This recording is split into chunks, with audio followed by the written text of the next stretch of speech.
have to go see him because I feel like he's so hilarious. He's so hilarious. And if y'all haven't seen him, y'all gotta check out The Real.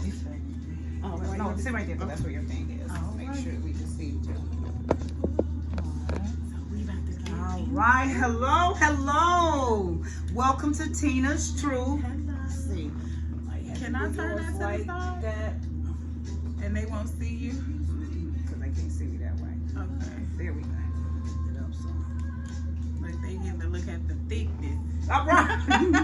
Hello, everybody. Hello. Welcome to Tina's Truth. I'm so happy that my guest is here, Kimora da Bo. Oh, she is so sweet. I was interviewed on her show last Thursday. Yes. Her podcast on Talk That Shit Thursday, and it was fantastic. I had to have her on my show. She's so real, so authentic, so organic, and that's what I'm all about, realness. I'm so glad you're here. I'm happy to be here. So glad you're here, sweetheart. So proud of this young lady. So, all right, who is Kimora da Bo?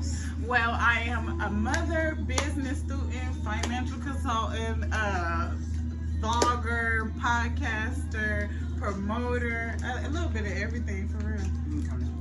Too much. Excuse me 1 second, you guys. I feel like I do a whole lot. As everybody on my life, y'all can see me without being sideways. I hope I'm not sideways. If not, we'll fix it in the editing. No, it should turn around because it does for me. Okay, great. Now that I know that.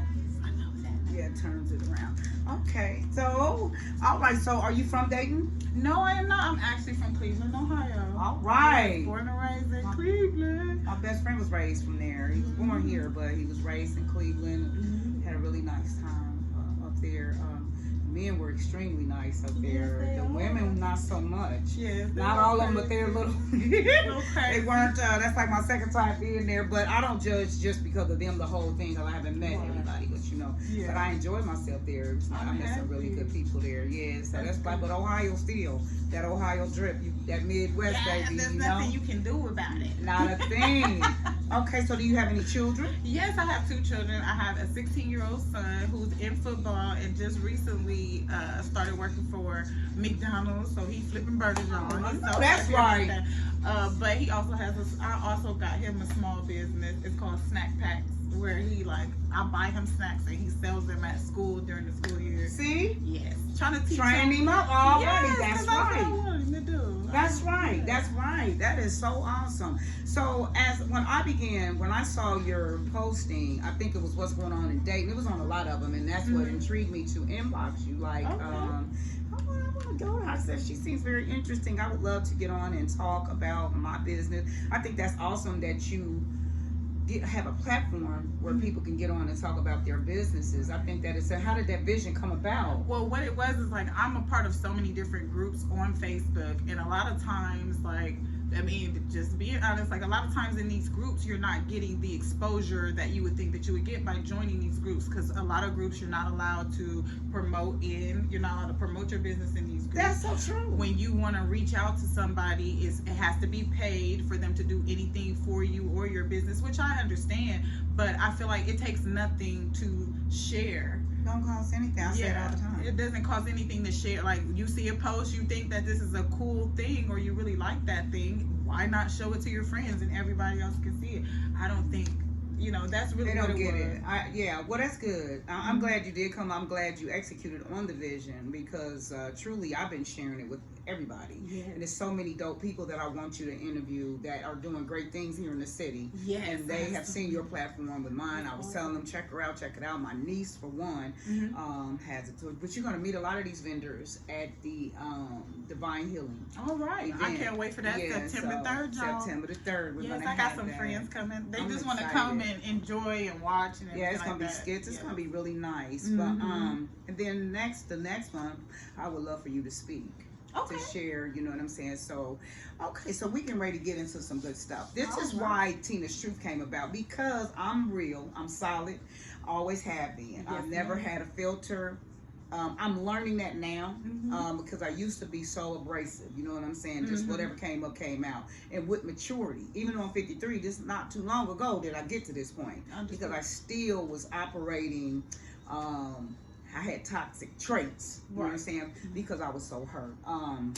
And my story, how it came about was I wanted a platform where people can get on here and basically tell their truth. You understand on who are you and how did you become this person? What trials and tribulation did you go through in order to get here? Because a lot of times people see, oh, they doing this, they do that. They don't really know like what we've been through in our life. Right. You know I call it baking a cake. Yeah. Like they want the cake and eat it too, but they don't know about the eggs and the milk and everything it took to make the cake. That's right. They don't know about all of that. So that exactly. You know what I'm saying? They see a pretty face, might feel like yourself, see a pretty girl, oh my God, you know, they may not know what's going on. So were you a young mother? Did you get pregnant young or? Yes, I did. How old were you?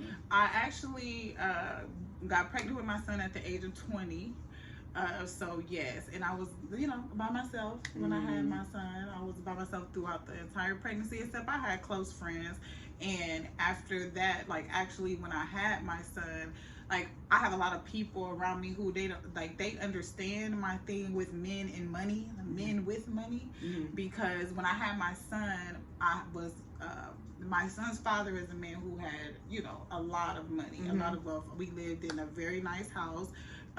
He had every single car that you could think of, but he didn't have time to make it to my first, you know, my firstborn to being born. Yeah, he actually sent me a couple $1,000 while I was in the hospital bed. Okay. And said, you know, I'm proud of you. Yeah. No, but that's a common story. Yeah. You know, they're in the streets like that. Do you know why you decided? I know money, but what attracted you to street men? I know myself. I was in it. I was in that life. You know what I'm saying? I sold dope. I sold dope. And Vicky, can you come right back? I'm interviewing somebody. I'm sorry. Okay. I mean, I lived that life, and I was attracted to it at a very young age. I was 16 when I started dating men in the streets, getting money, and then from then, one taught me how to sell it. Crack was in the era then when I was in there, so I learned how to do that, and then it just went from, I mean, you know, just men in the streets. Right. You know what I'm saying? So they call it whatever y'all call it now. I never gave a damn. You understand? Yeah. Just get the money right. Right. That was my mentality back was then. Mine. Yeah. It really was. I totally understand that. So for me, it was like straight out of high school, I had like all of this brain that constantly thought, constantly innovated, and everything like that. The people I surrounded myself with weren't necessarily the same way. So I had to try to, you know, with you not understanding yourself or not loving yourself enough, you want to fit in. And now I tell people all the time, when you feel like you don't fit in, it's because you're not supposed to. Like, being an individual means just being yourself and being one. You can't be an individual and also fit in. So basically what it was is like, you know, she's probably gonna kill me for this, but I had a toxic mom. So I had a boyfriend who was a good guy, nice guy, sweet guy, not in the streets, nothing. When I had expressed to her, like, yes, like, you know, I'm 18 now, I expressed to her that I had lost my virginity and everything, and she looked at me and she said, it could have at least been a real nigga. And when she said that, it just made me feel like, it made me feel as though she wasn't in approval of where my life was going and what I was doing at the time. So I guess it was more so to kind of get her approval, and then at the same time to I had this misunderstanding of what a man was. Oh my goodness, talk about it. So what it was is like, I thought that a man, in my head, a man is a protector, a provider, and he is strong. So when I when I was looking at a drug dealer or a guy in the streets at that time, it was like, okay, my baby daddy, he was a big dude. Everybody called him Suge Knight. So it's like, he's a big guy. So he's strong.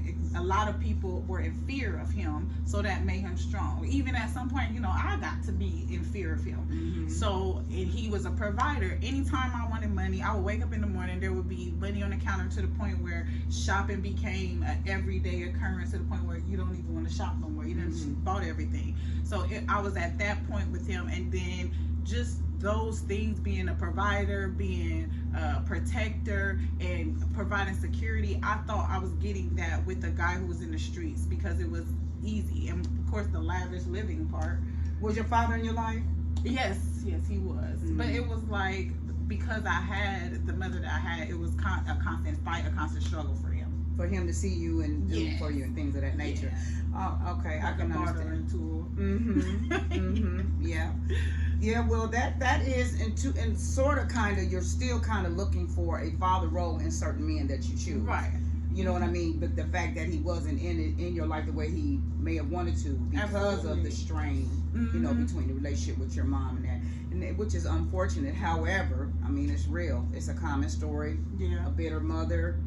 You know, you can't see my daughter, you know, using it, like you said, using you as a pawn or those kind of things that, unfortunately, we went through. Me, myself, my father was not around, and he was an addict at that time. But my mom was 16 when she got pregnant, had me at 17. I was 17. She had me at 17. He was 16. So to his credit, they was young. He was young. He came from a dysfunctional family. So it just was a cycle, a vicious cycle. You understand what I'm saying? And then my mother left, and then got with my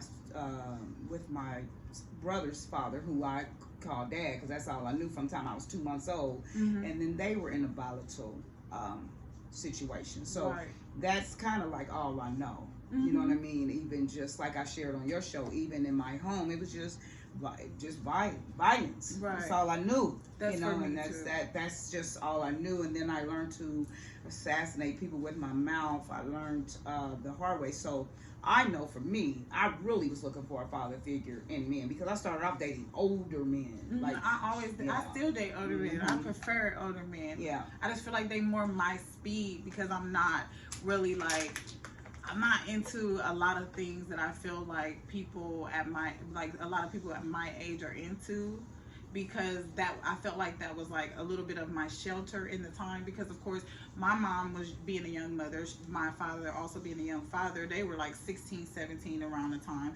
My mom was actually 17 when she had me, and I'm her second child. Okay, so, gotcha. Yeah, so it was very crazy. And then she also was in the drug game. She actually sold drugs as well. So for me, it was kind of like second nature, because it was around us so often. You knew. Yeah, and my family, we were Crip affiliated, gang affiliated then. So it was just a norm. Like, it was such a norm. The violence in the house, normal.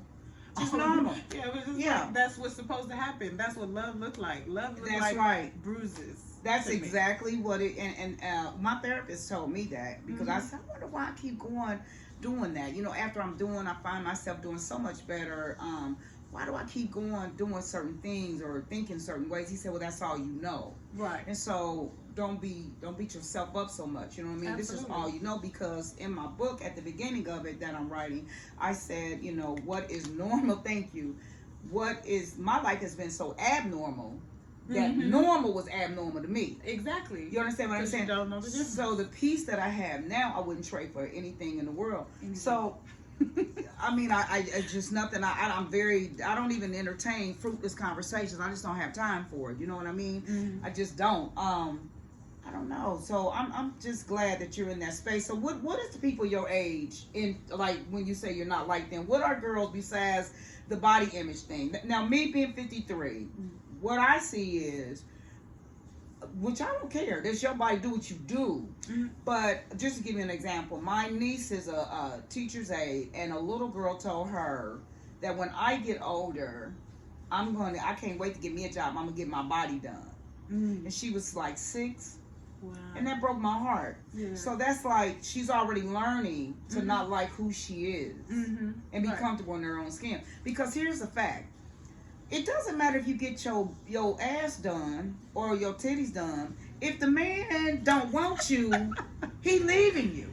And I don't care you get all that done. He didn't want you before. He only wants you because of that right there. And he's still gonna move on to the next, because it's not you. Exactly. You understand? So it's like, I know a whole lot of women that don't have a big butt or big breasts or whatever, and honey, are happily married with men that love them because it's not wholeheartedly.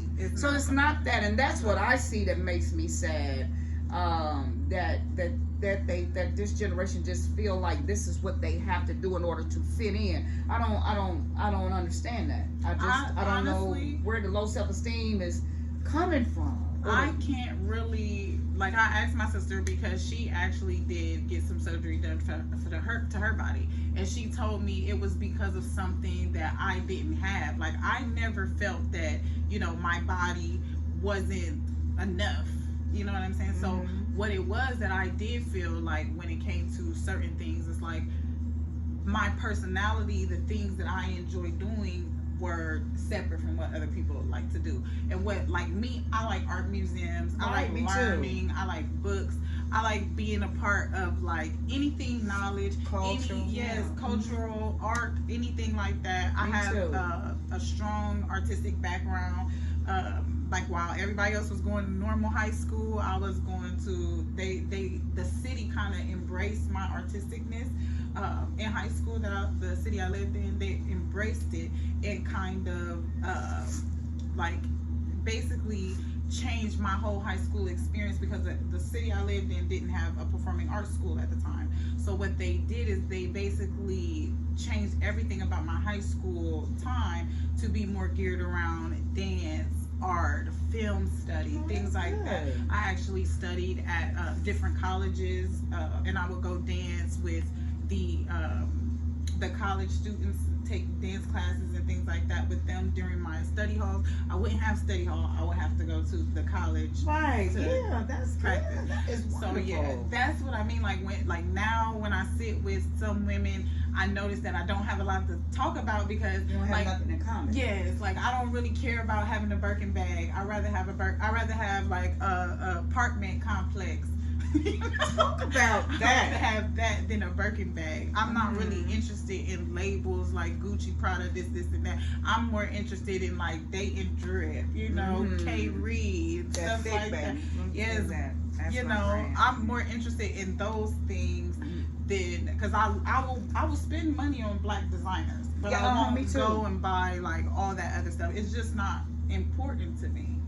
Yeah, and to make it clear, definitely we're not saying that, you know, if you have it, I mean, that's your choice if that's what you like. Yes. But basically what and I feel the same way. I'm just not getting ready to go out of my way and spend all that, whether I have the money or not. Exactly. It's not that I can't afford it. It's just that, like she said, I'm into properties and things like that, which I did have those and I didn't even know how to manage it. Right. So speaking of that, that's what you do about, yes.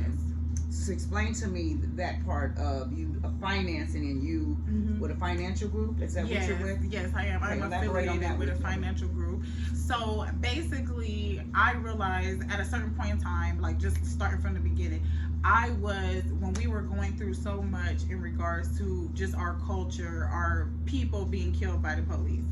So when that came out, it came out in such anger, such volatility. I was so upset, and everybody who knew me, everybody that was on my Facebook knew about it, because I wasn't quiet about it at all. Right. I even went and protested by myself, literally by myself in the middle of the city, about what was going on. And I got to the point of realizing, like, what is this actually affecting? I've seen people on Facebook, you know, they were upset and they were saying things, but what were we actually doing? What were you doing? Yeah. So the first thing I realized is, like, in order to start that, I had to start at my home. Okay. So what can I do in my home? And what was the one thing that I noticed that black people don't have? What we don't have is that wealth. Okay. And part of the reason why we don't have that wealth is because we don't have financial literacy. That's correct. And we weren't taught financial literacy. A lot of these, you know, wealthy people, rich people, whatever you want to call them, they are taught financial wealth and how to manage that. Like, they don't give a fool $1 million. They give somebody who's been practicing their whole life from birth how to run a business. Absolutely. And that's something and that's something that we're not taught. So I told myself, I'm going to educate myself in order to educate everybody else. I'm just going to tell them. Like, I'm not going to charge people to tell them about, you know, how to get their money together, or little tips that I learned throughout the way, because I feel like, honestly, the game is to be told in our community, and not to be sold. And I feel like other cultures, they realize this in their own community, but in our community, it's not necessarily that way. prevalent. Right. Yeah. So give me an example. What do you mean? Like, what could you do to help, like, me, someone that wants to learn? Well, myself, I'm always open to, with my business and me not managing, like myself, I am just all over the place. I just got an assistant. So my brother, who's incarcerated, asked me about my profits, and Kimora, I could not tell him. I know that sounds crazy. I mean, I'm banking. I understand. You understand? But I just did not have like where I could say, okay, this is what I'm doing and what I'm spending on my product. I do stuff frivolously because of the lifestyle that I lived all my life.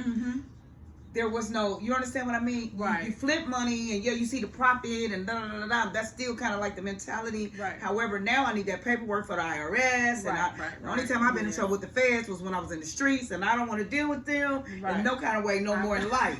You feel what I'm saying? So I want to give them people what's due, but I also want to keep record, because if they ever audit me, I want to. So what would, in a case like myself or new entrepreneurs, what do you suggest and how to get ourselves together? Well, I would definitely say that is the number one thing in regards to minority businesses that happens, is that we do not calculate our money and do our books correctly. So that is like our biggest downfall, is that we don't see what we're putting in. We don't see exactly what's coming out. We don't see our profit exactly number by number. Right. So for me, the first thing that I would tell the person is that they would need to, and this is a personal situation that you would need to do on a spiritual level, is you have to look at your relationship with money. That's right. Like how you said, and even with me, like at a very young age, I was introduced to a lot of money and told to spend it. Like if you got to look at the price, you shouldn't be trying to buy nothing. If you got to see how much it costs, you can't afford it. So that's how that was my relationship with money. I had to understand that first, money is like a bartering tool. It's like I give you, you give me, which, you can do that with energy. It's a lot of different things. So what I would first tell a person is to definitely go inside yourself and see what your relationship with money is, because whatever your relationship with money, if you think money is the root of all evil or whatever your situation is, just like MC Hammer, for example, he felt like he was so humble to his heart that he felt like everybody around me, I just want to help. Yeah. I want to help. I want to give. I want to give. He did not look at himself as being deserving of his own wealth, his own thing. Yes, so that was his relationship with money, which ended him up as a fool with $1 million. That's right. Yes, so that's the first thing I would say. In regards to your actual business, there's I teach a master class that shows you how to have your social media and have it monetized, where you can see everything right in front of you. You're not actually doing your own books.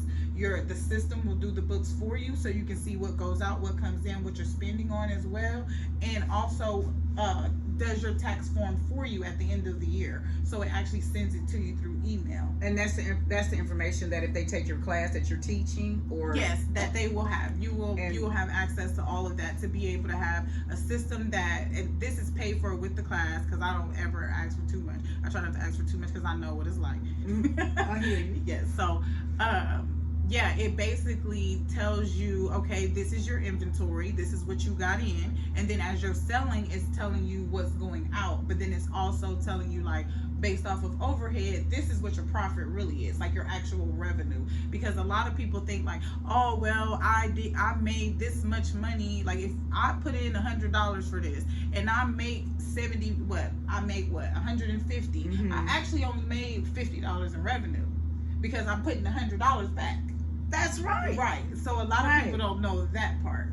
So what the system does is it sets you up, and it basically does all of that for you. Okay. Not only does it do that, but I'm also showing you, based off of your current activity, where you can step on the gas a little bit, or where you need to pull back from. Exactly. That's what I need to see. Yes. Who all is into your product, and maybe like if you're seeing that your demographic, the demographic that you're reaching might not necessarily be the one you want to reach. So what exactly do you need to change about what you're doing in order to reach that demographic? That's what we also look at for you. Okay. And so when is your classes? On Mondays. Mondays, yes, online? Yes, ma'am. Because it's actually like I have to actually sit with you and help you do it, so you can see it. Because I'm teaching you, it's basically like me taking you to the water, teaching you how to fish. Okay, got you. Yes, Okay. I can lead you there, but you probably still won't get it. You'll come back and ask me again, like, what That's did we me. do then? Yeah. But if I'm guiding you through it as I have, and I actually just talked to one of the people who attended my last class, and she's telling me like it's only been. I told her you'll definitely see results in the next 30 days. She's like, I've seen results in the last week. Like I'm telling everybody. She was so excited this morning because she told me like after taking my class, her and her husband, they both took the class together and they're seeing results already. She said I was getting 600 views on my page. She said within 24 hours I implemented everything that you said. She said the next day I seen 1.6K. She said I couldn't even believe it. She said her sales have been up and everything, which I'm so happy for her. She's not even at her 30 days. This is a week in. Okay. Yeah, so she's been doing good. So everybody, they inbox you. Do you have an open page, or do you have to be a friend, or no? On my Talk That Shit page, you can go to my classes. I teach 3 different classes at this point. One class and that's the one I'm talking about, how to first get your page monetized and then also get you paid for posting on your page. Okay. So that's what I'm teaching you. And then I have like another class that kind of teaches you the back door of everything. I really just kind of teach you a lot in the first one so that you can see these things for yourself. Mm-hmm. Like even the people that I've taught in my first class, they were like, oh my God, I can't believe like this is what all I had to do, or I didn't know that this really was going to work. Like I've taken a lot of master classes, and a lot of them they will give you like crumbs, and then if you want the whole cake you got to pay $1,000. Yeah, I'm gonna give you the whole cake. Okay, I got you. I want you That's to a blessing. Well. I'm so glad. So Monday, everybody, and you said it's called Talk That Shit. It's Talk That Shit Live. You would just go to the page into the classes. I'm gonna post another class because it only lets me do it throughout the week. So I'm gonna go ahead and post another class come in this next week. But yes, it teaches you so much. Like I said, I've had people already contact me after the first week and tell me that they've been seeing results, which is only getting me, the love. That's what it is. Like, well, I'm gonna share it, and everybody go if you need some help. Especially, I don't care if you've been in business for years. Yes. You still can. You're never too old to learn anything, and there may be some things that she can share with you, especially about this Facebook stuff. Yeah, a lot of us just didn't know, because I asked actually it was K Red, my spiritual brother. I asked him, did he know anything about it, and he said no. I just rather they go to my website. And I said, but no, she's saying you can get paid by your business page, whether you have a website or not. Like a lot of people he didn't know that. And the thing is, a lot of people don't know this, is that like it's about 20% of the businesses that are on Facebook that are actually getting paid for being on Facebook. And I know Facebook and Instagram, they're loving that whole idea. But if you have a business on Facebook, if you have a legit business, you have a group, you have a nonprofit, you're an entertainer, you should be getting paid to post. People are coming to your page, people are on your page. All the time. You should definitely be getting paid to post. I've asked big companies, I've asked carpet cleaning companies, custom car companies, and they've all told me that they're not getting paid to post on Facebook. They're getting customers to come to them, like you said, Mr. Reed is, but they're not getting paid for Facebook. This is totally passive income. This is like me going to sleep. I wake up in the morning, and because y'all looked at my reels and y'all looked at my page, I got money already banked in just because you guys are looking at it, because people are scrolling in the middle of the night. And not only that, but another thing you were saying is like when you post everything, like as you're posting, you might have to, like, people don't know this, but I rarely post on my Facebook pages. You see me everywhere, but there's a reason for that, and I teach you how to do that in my class. You showed me a little bit of that when I was interviewed by you, that you were showing me that you do it all during the week. Yep. And you post them all up. So that is a class that that is interesting. So that's what I was telling you guys, that this young lady just is a powerhouse. She just knows so many things, and it's just it's refreshing. That you know these things, and that you're not, cracking people's head, busting their heads open, for it, even though now, you have to get paid. Exactly. But a lot of times, like you said, it's a scripture that say, my people perish from lack of knowledge. Sometimes you don't know.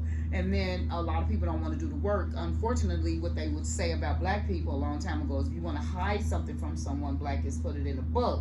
That's pretty sad. You understand what I mean? Because we just, some of us just don't want to go through the leg work or everything. They want to reap the benefits and stuff, but don't want to do the leg work. Exactly. Where me, I got my thing out the mud. So all this new technology and all that kind of stuff, I started off when I got out of school and all that stuff. I started off on the computer, being an auditor, blah blah blah. But then when I started working more so with my hands and home care and blah blah blah, my first janitorial service and just all kind of stuff, I kind of moved away from it. I got a brand new tablet, I got a brand new computer. I'm never on it. I'm on my phone like all the time. But I need to step my game up in order for my business to grow, even for me to print my own t-shirts. I have a press and a printer. I mean, you know what I'm saying? And I just still take monies out for somebody else to do it, and I have it right here. So I need to take time. However, what I did learn is I was talking to a millionaire, and he told me that you have so many different revenues of income. Focus on that one thing that's generating the most income, and that was Safe Haven Cleaning Company. And go hard in that. And then once you get that where you got, then you can go to that. Because what happened was I was here, I was there, I was spending, you know, the sea moss, the hair, the t-shirts, the just everything, Stars Tees and the Safe Haven, and I was just everywhere. And so everything was just in a disarray. So when I focused, my life just seemed like it got so much easier because now I'm just trying to get Safe Haven. I got commercials out. You know what I'm saying? I'm interviewing, reaching out to people like, hey, I'm trying to get my company out there. So now if I take your class, you can show me how to make money on Facebook. Not only that, about keeping my books in order, getting that stuff together. That stuff is very, very important. Otherwise, you're going to be working for nothing. Exactly. They come and or you just going to be working too much. Just working hard and not smart. Exactly. You know what I'm saying? Exactly. So now let's get into some good stuff. So are you dating now? Yes, I mean, not some good stuff, but some other stuff. Because that was good stuff. Talking about that money, baby. That's good stuff. Especially when you can make it in your sleep. Exactly. I don't even know how much I made today, y'all. Girl, that's what y'all listening? That's what I'm talking about. So, are you dating? Yes, or? I am. I met a special person. It was kind of weird because I'm the type that I don't believe in relationships. I do not believe that that's possible to have that connection with a person, but I actually, you know. And that come from her, had to. Yes, oh, absolutely. That had to come from being her. It made me like super shielded, super guarded. Like I got to the point of feeling like I can make him. I know in my head, in my mind, and in my heart that I have no problem being able to make money. I can do that. I can make $1 million. I could be the next Oprah if I want to with all these other things that I'm trying to do right now. I can do all of that. I always say like my imagination, I could just let it go. But I could not believe in that connection between a man and a woman. I didn't believe in the fact that anybody outside of me that did not come from me or I did not come from could love me that way. And why? I don't know. I feel like it is due to a lifetime of different traumas, especially with men, and not necessarily seeing consistency in their ways. Were you ever abused in a relationship? Yes. Physically? Yes, physically. I would say every way. In every way you can think of. Yeah, just every way. I have too. I was molested at 6 or 7. I was physically abused from dating the older guy. They were controlling. Yes. Just they say being fast, you know what I'm saying? I wasn't listening. I just was out there, and I just thought it was a part of it. I have a girlfriend of mine that told me, I asked her about a relationship. I think we were like 19 or 20. I was like, hey girl, what's going on with you and so? And she was like, oh, I don't deal with him anymore. I said, what happened? He was cheating? She was like, no, he called me a bitch. And I was like, what? Like, that's it? You left him alone because he called you a bitch? What? Yeah. Like, that was strange, right? To me. And that's so sad. Because, and I share this with her now, because we're back reconnected. She was my 4th grade best friend. And I said, because he called you a bitch. And she said, yeah, my mother didn't raise no bitch. And he's not going to disrespect me like that. And I'm not tolerating it. Absolutely. She was serious about it. Now, we were young, grew up around the corner from each other. Same hood, same everything. Right. I mean, not the same household, but I'm saying, in the same environment. Right. And so she was around the same people I was around, saw the same things I saw in our neighborhood, but it was something in her And like she said, my father and her mother told her, you're not a bitch, and you have men respect you. Right. Not saying that my mother said accept that, But she but never said not to. saw that. Yeah. You understand? Right. See, Exactly. I saw that. Not so much my stepdad calling her a bitch and all that, but I mean, he has, and she didn't leave. Right. She was being abused. She didn't go anywhere, Right. Until she got tired. But you would think the first time somebody hits you is when you should be tired. Yeah, when they grab When is you. that? When it anything? I Don't didn't touch even know. me. That's how I am now. If we in a heated argument and a man puts his hands on me, it's over. It's a wrap. That's it. That's There's all no I need. Don't put, I'm not your child, and even in that, you don't have to be. In our culture, everything is about a dang on whoop. You got to get whooped for this. You get whooped for that, Yeah. because that's all. Again, that's all we know. You understand? Right. And it goes down from generation to generation to generation. But girl, it's just so crazy. But you want to turn it around? Can you say hi? Hi, everybody. Am I sideways, y'all? Are we sideways? Because I see people coming in. Hello. Hello. With the abuse, I didn't even know until I think I was in therapy, and we were just talking, and she said, I was just telling her about, I said no, and I mean, and she said, well, when you said no, did he stop? I think I was married. I've been married twice, and I said no. I said nobody has ever stopped when I said no. When I told him I didn't want to have sex, and she said, "Well, that's rape," and I was like, "What?" She was like, in a relationship. Yeah, that she doesn't said seem that like is rape. rape. And Yeah. she said, whether it's your husband or not, no is no. So I thought to myself, I started having sex when I was 13. Never. So I've been getting raped all my life. Right. Basically. Okay. Nobody ever said, oh, you don't want to do it. Oh, okay. Right. No, nobody ever said that. It was like, girl, quit playing. Right. And it was aggressive. You understand? Exactly. And my one of my thighs would be bruised up from where he would take his knee and just force. These are things that I went through like a lot throughout my life. You understand what I mean? So my question is, where do you think? How long did you stay? Let me ask you that first. How long did you stay in that relationship? I was with that person for about 8 years. And why do you think that you stayed that long? I think that because I felt like first of all, this man, like when we started dating, he kind of started to beat down my self-esteem. When I first met him, I was doing a lot. I was in the entertainment business. I had, I was, going to all the parties on all the different flyers. I was Kimora da Bo.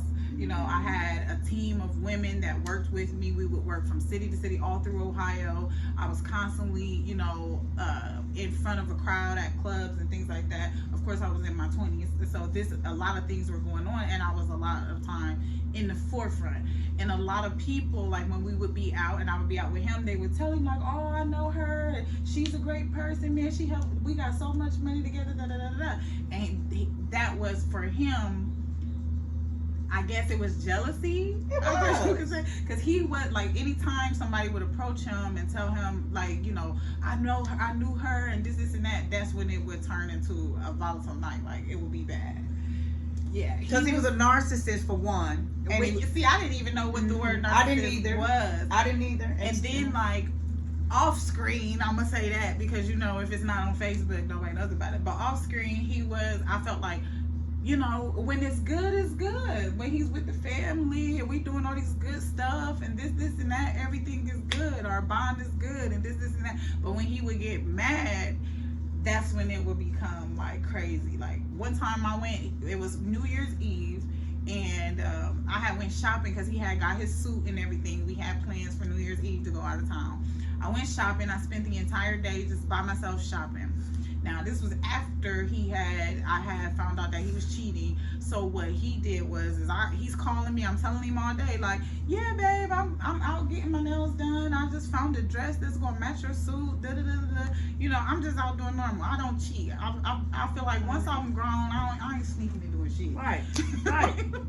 If I gotta mess with somebody else while I'm with you, I'm just gonna dump you. Just go on. Yes, I'll replace you. But so as soon as I walk in the house, he punched me in the stomach. Boom. And I just hit the floor. And I don't even know why. Like, he never explained to me why, but it was basically because he didn't believe that I was out by myself. I didn't have my kids with me. I was just out moving through my day, like getting my nails done, finding a dress, doing all of that. As soon as he had the chance, he hit me straight in my stomach, and I fell to my knees with bags and everything. I found what a narcissist was when I was with my ex-husband. You blocking the thing. Oh, I'm sorry. That's okay. When I was with my ex-husband, will never.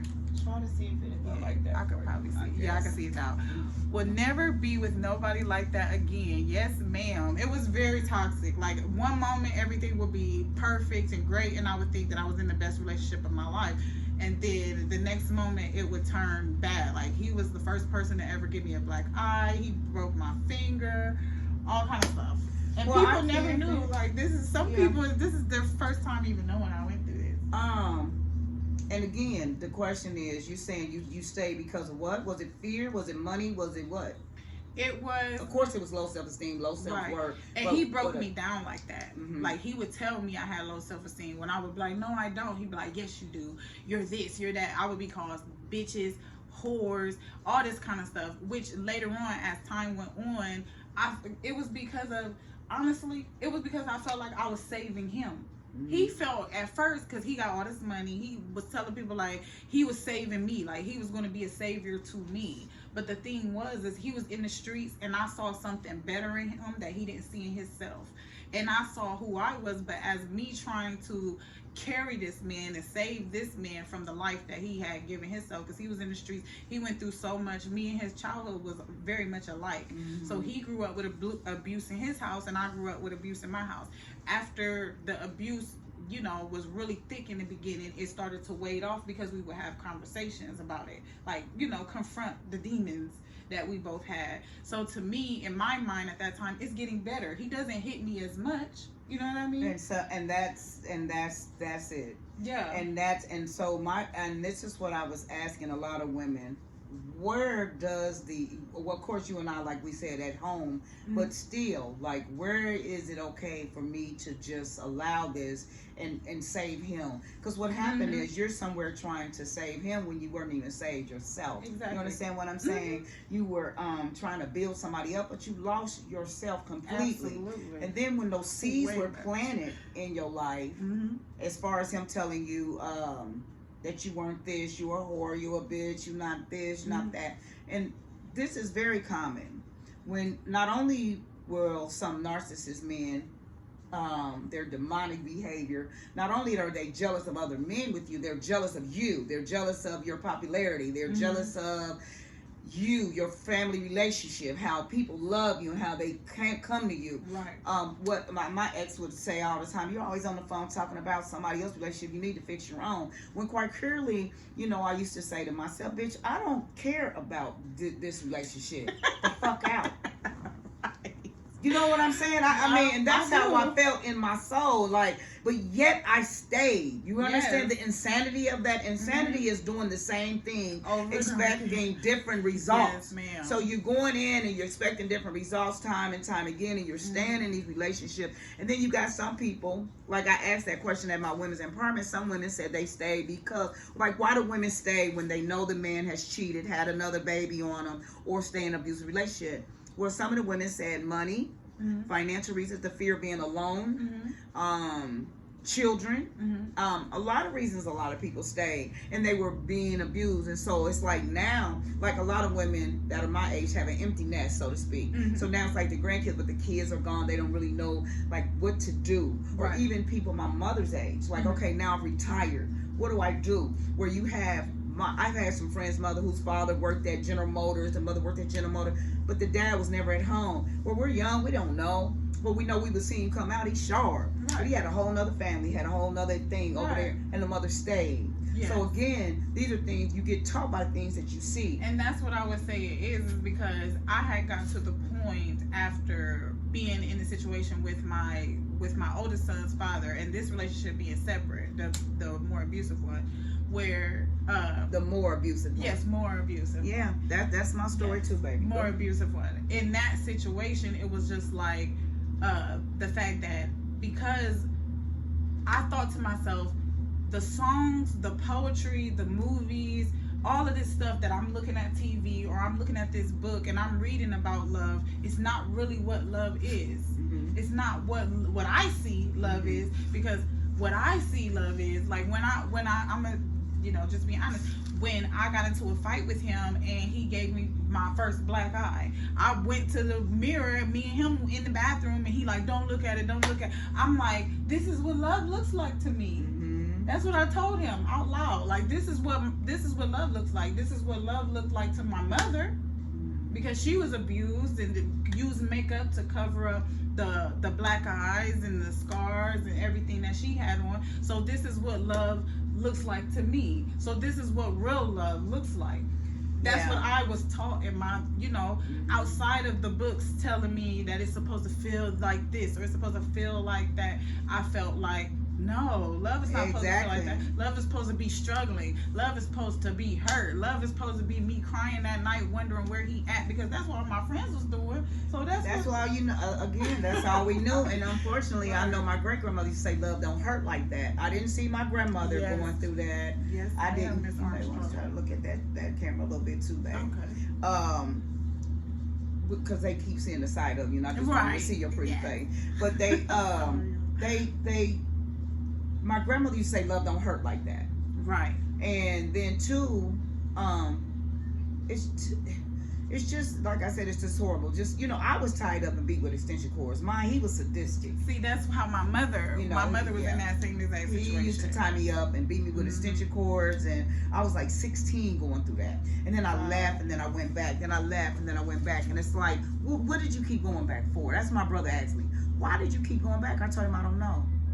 Right. That's as honest as I can get. Besides, I know now, you know, his low self-worth, or did I believe that he wasn't going to do it again? But wasn't that enough?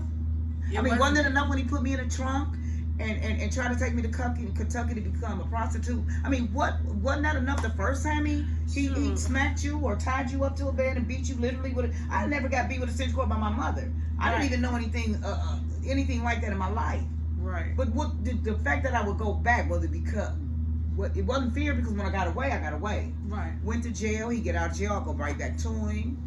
You understand what I'm saying? Yeah, I do. It's like my son's father, he actually like killed me while I was pregnant with my son. Like, he choked me to the point of nothing, and I came back. I done been through that. Yes, came back with my son in my stomach, and so it wasn't important to him, but I didn't leave him after that either. See, and so how did you start changing? When did you become where you said, you know what, enough of this, I'm worth it, I don't have to go through this kind of mess anymore, I don't want this anymore? When did you start saying, no? It got to a point to where I was living alone. I had my son, and I was alone. And when I say alone, I mean, like, you hear that? That's what I would hear for about 2 to 3 years straight. So in being alone, it was a long time. I had no friends at the time. I was in a foreign city. I had nobody come and visit me. You know, it was just me all by myself, just me and my son. Were you here? No, I was in Cleveland. Okay. Just on the way on the other side of town. I hear you. Basically, my son's father had put me in a house, and I lived there. Then he went off to prison, so it was just like just you. Yeah, nobody knew or anything like that. So, and that happened to me. I got to spend a lot of time alone, and I got to face a lot of my demons pretty much. And I just got to the point of feeling like I don't want it. It wasn't necessary. I don't think I got to the point of feeling like I deserved better. It was just, I'd rather be alone than deal with that. And that's what I did. I'd rather be by myself than have to deal with some man feeling like he can control me. I'd rather be by myself than feeling like I have to worry about him being abusive. I'd rather be by myself than him trying to tell me what I can and can't do. I'd rather be by myself. And when I was, being by myself, I was happier. I was always happier alone. By yourself. And not in those relationships. And you started healing? Did you start meditating? Me, myself, I started speaking affirmation. And the crazy thing is, I've been spiritual. I've been, I had a relationship. Like, I've done a whole lot of things, but that's for another time. But I knew, you know what I'm saying, better. Right. You know how they say, if you know better, you do better. But I knew better and still didn't. And that's where that self-hate was so strong. That self-hate. And even when I thought I was better, when I was going to church on a regular basis, when I was in my 20s, and I would be crying, thank you, Father, you know, all of that. But deep down, I still was that little girl that was wounded. Right. You know what I'm saying? And until that little girl got healed, only then did I start to see a change in my life. Right. Because this last marriage, that was it. It just when my brother went to penitentiary and I was in that relationship with him, and it wasn't just for him. Now I was a piece of work too. However, I didn't wake up like that because I just, you know, my mouth. I'm telling you, I talk about your dead ancestors. That's how bad. Wake them up. I'm saying it was horrible, and I could not. It just was. I just couldn't imagine it. Then I had to learn to forgive myself because I started feeling so dumb. That's what it was. Like, I feel like a lot of us women at that age where I was at, we tend to look at it like that's what make me solid, because me and him go back and forth, we fight, we this, we that, he in and out of jail, I'm down for him, I'll be there for him, I'm solid. God. Like, girl, he cheated on me, but we still together, and because I'm solid. And I had to start listening to myself as I'm saying all of these things that this man is taking me through, and realizing that none of this shit is my shit. It's all his shit. And I'm just going through it. And I'm looking at myself as being stronger and not understanding that I sound like a fool. I sound like a fool because I take pride in the fact that I have not left his side and everything that he has done to me. I guess, now see, we used to say, you know what I'm saying, I'm a damn bitch. Now they call it bottom. I'm a bottom bitch or something. They say now. Ooh, not and I said, girl, that's what but no, they don't switch the word around. They switching all kinds They of stuff. switch the word around to that's his bottom bitch. And I said, how can y'all make a bottom bitch be something good? Bottom means just what it is. How y'all gonna say that's his bottom bitch? That's his and for those who don't know, the bottom bitch is the first prostitute, the first hoe, the one who make the most money. So she the one that's always been with the pimp. Shit is so crazy, girl. When you think about it, the pimp, he pimp, so he probably out doing whatever he doing while you his bottom and bitch. A real live pimp will sell himself if the hoe can't get no money. If people want to know that, so they got just learn about it. Why everybody talking about I'm a PIMP? Okay. Well, you know, I mean, I've said it when I was young, listen to the music, like, hey, but for real, when I really listened to a lot of pimps, and I had a lot of pimps in my family, so I know what they say, the real definition of what, quote unquote, they did, but I don't know. I wasn't there with them. This was in the 70s. I don't know what you did. I know it was a whole lot of shooting dope and getting high, and y'all ain't no telling what y'all did, but that, you know, it's crazy. I'm gonna tell you what, I know all that, and I know we only touching just the tip of it. You know what I'm saying? What are you doing different for your daughter and your son so that they don't, because men get abused and molested as well. Now I went through molestation. Did you have you ever been?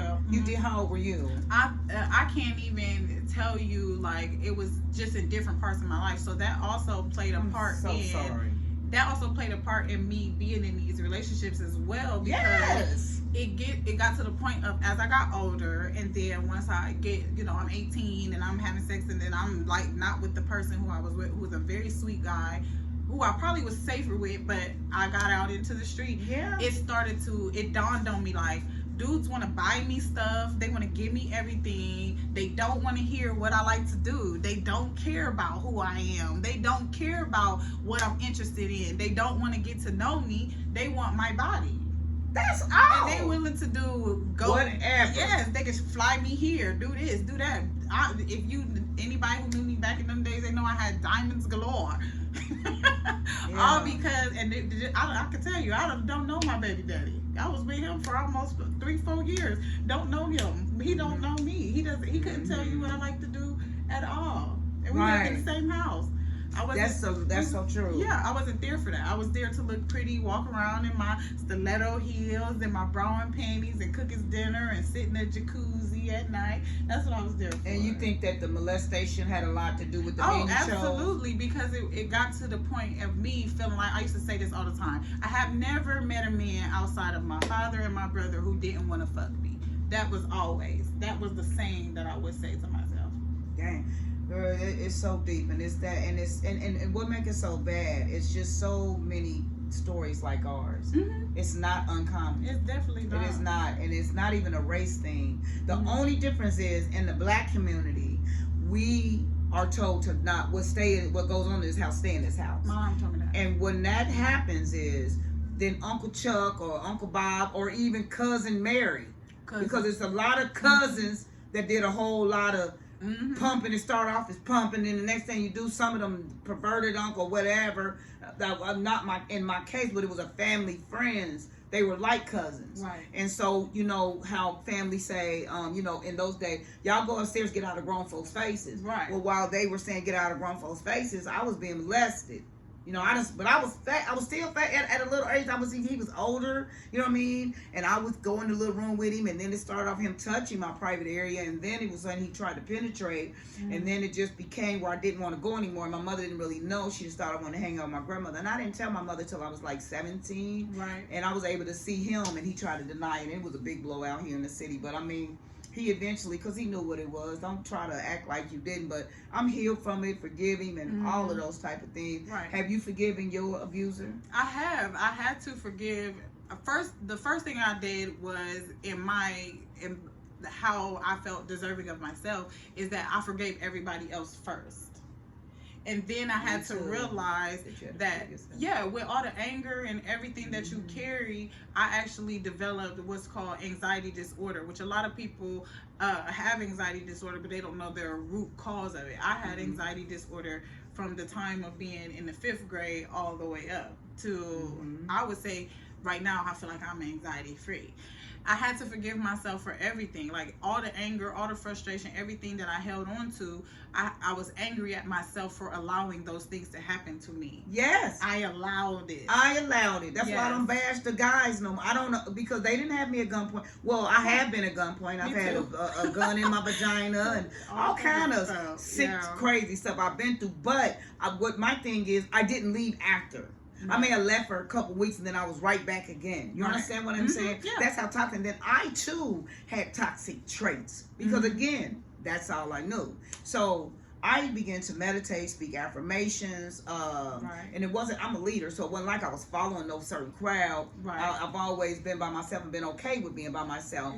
But I just started, it seemed like when I changed, everything around me changed. You know what I'm saying? And that's what happens. And so I'm so proud of you. I'm sorry that all those things happened, but at the end of the day, baby, I can't say I'm sorry. Made you who you are now. You understand what I mean? And when I say I'm sorry those things happen, I hate that you had to experience, because no little girl or no woman should have to experience, even if that is all we know, nobody has the right to do that. However, had I not gone through that, I wouldn't be who I am today. I wouldn't be able to share my story with other women. I wouldn't have the drive.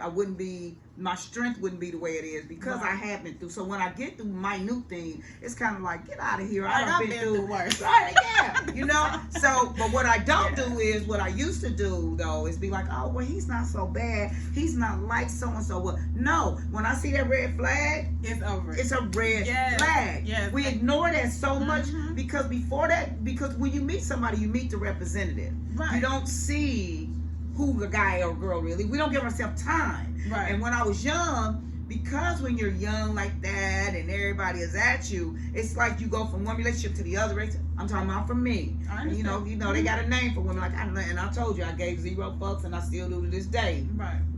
I had to tell a very unattractive woman, and I'm not talking about nobody. But your struggle can never be my struggle. So quit trying to, while you're trying to say I was this and that and the third.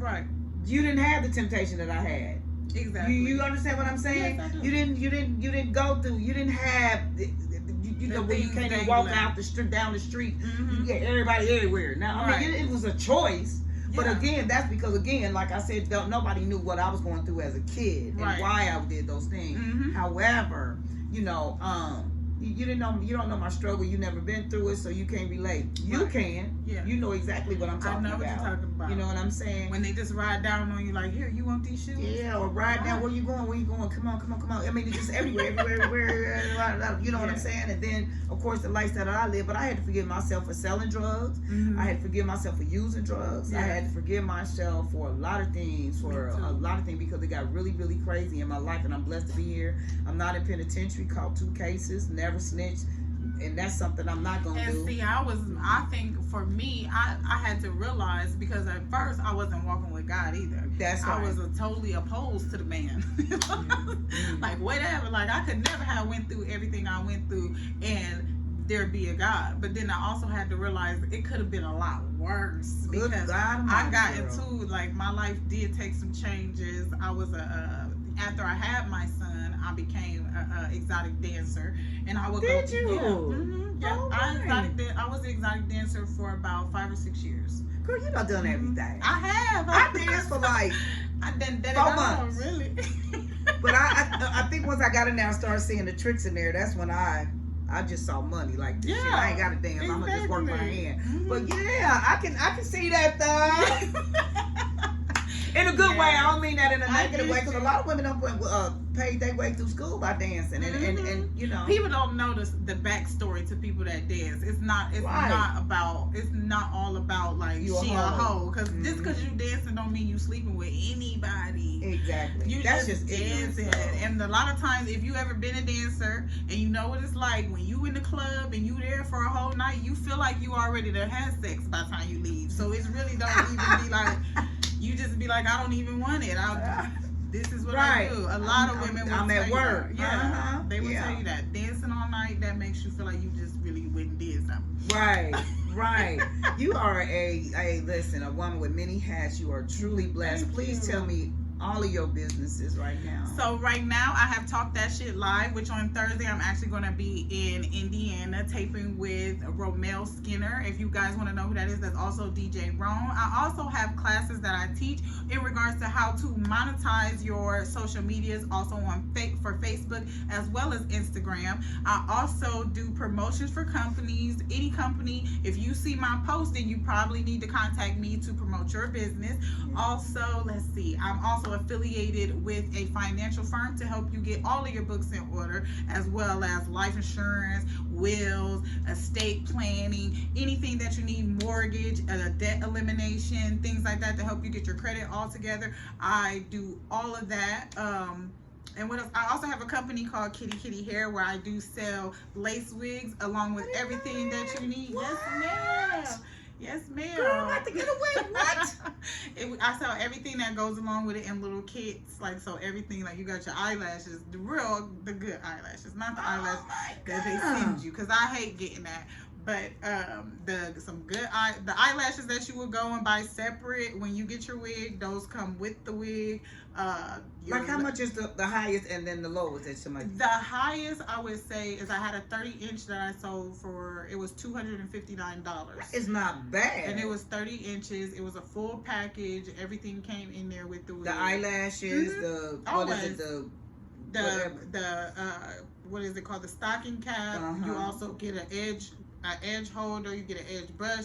A lot of times I'll throw in things that you can do with your natural hair, because I feel like that's necessary. I created that. Awesome. Thank you. I created that as a way, because I was an HR manager for Walmart. And I was so busy that I didn't have time to buy hair, because it takes too much.